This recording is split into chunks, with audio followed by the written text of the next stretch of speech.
nakakabahala. 9 out of 10 sa atin, tayong mga Pilipino, may problema sa ngipin. Totoo po yan, Jessica. Nakakaalarma na hindi 5, 6, pero 9 out of 10 ang may almost tooth decay. all of us. At yun ay ayon sa isang study na ginawa na talagang napapabayaan ng mga Pilipino ang pangangalaga sa kanilang ngipin. Takot tayo sa mga dentista. Hindi yun eh. Ang excuse nila, it's more on, imbes na igastos nila yung pera nila sa pagbili ng toothbrush at toothpaste, ilalaan na lang daw nila yung pera nila sa ibang bagay, pagkain. Pero yung part na yun, nane-neglect na nila o pinapabayaan na nila yung sarili nilang oral hygiene. Kaya dapat alagaan ang ngipin. Maraming salamat, Kata. Paano nga ba makakasmile dyan ang marami nating mga kababayan? Gayong 9 out of 10 pala sa atin may problema sa ngipin. Ito ang istoryang binantayan ng ating kabrigadang si Kata Tibayan.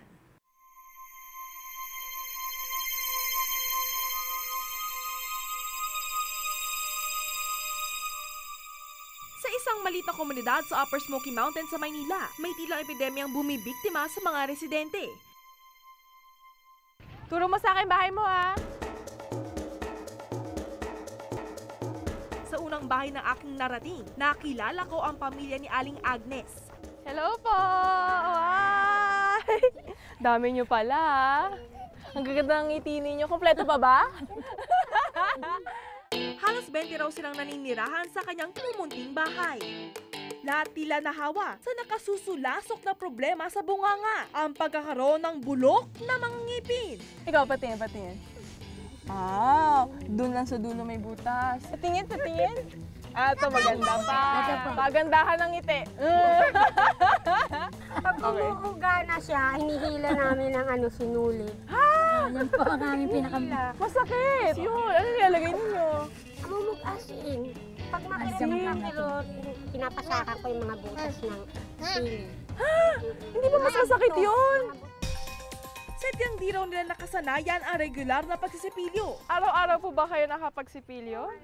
Hindi. Pero meron naman po kayong sipilyo? Meron po ang toothbrush? Meron po, isa lang po. Yan po, sa kanila lang po, sa mga bata. Mga bata po nakapagsipilyo po sila araw-araw. Pero wala pong toothpaste. Nagpapalitan lang po sila ng sipilyo po nila. Ilan po sila naghahati-hati doon sa toothbrush? Ito po sila, kasi pito po yung Ha? Patingin naman po ng toothbrush.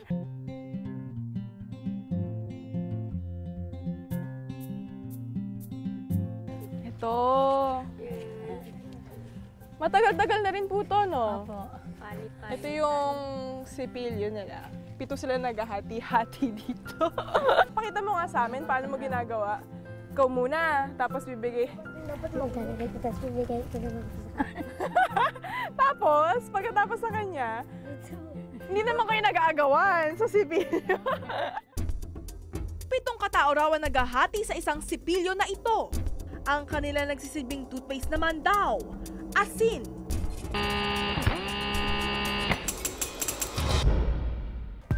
Si Aling Agnes, sa pagtatanim lang ng talbos umaasa, kaya ang perang pambili sana ng toothbrush at toothpaste sa bigas at ulam na lang daw nila ginagastos. Kasi magkano po yung toothpaste? Bibili namin minsan 7 o kaya 10. Yung 10, isipin mo kung paano namin bibitawan pa. Siyempre, unahin ko po yung babaonin ng anak ko. Hayaan yun muna yung toothpaste na yan. Sakit. Napansin natin ngayon, malungkot, matamlay si Rick. Ba't ka malungkot, Rick? Dahil masakit po yung ngipin ko. Bakit? Ano ba kinain mo? Puro candy po. Masakit daw ang ngipin ni Rick. Anong gagawin natin ay? Hihingi po ako ng toothpaste sa kapitbahay para ilagay sa butas ng ngipin niya. Bel! Hingi nga ng konting toothpaste mo. Paniwala ni Aling Agnes, ang kapiranggot na toothpaste na kanyang nahingi ang makapagpapagaling sa sakit ng ngipin ng kanyang anak. Saan mo lalagay yan, Nay? Sa sa butas ng ngipin ng anak ko para mawala yung kirot ng ngipin niya. Diyan po sa daliri niyo? Opo. Pag masakit ang ngipin po nila, toothpaste po ang pinanggagamot ko. Pagdating sa bahay, nawawala naman po niya. Rick! Agad ipinahid ni Aling Agnes ang kanyang nahinging toothpaste. Cut! Wait. Tuwing sumasakit lang daw ang kanilang ngipin, Saka lang sila nakararanas makagamit ng toothpaste.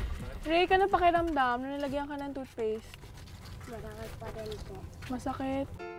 Iwas din daw silang humarap sa camera. Hindi daw kasi pang picture-perfect smile ang kanilang mga ngipin. Masawga po talaga sumama sa isang picture taking ng unang-unang mabawang hininga mo. Siyempre, pag may kausap kang tao, hindi na lang sila makakapag-react kasi nakaganyan na lang sila. Akala mo kung ano lang yung ginagawa nila. Yung pala,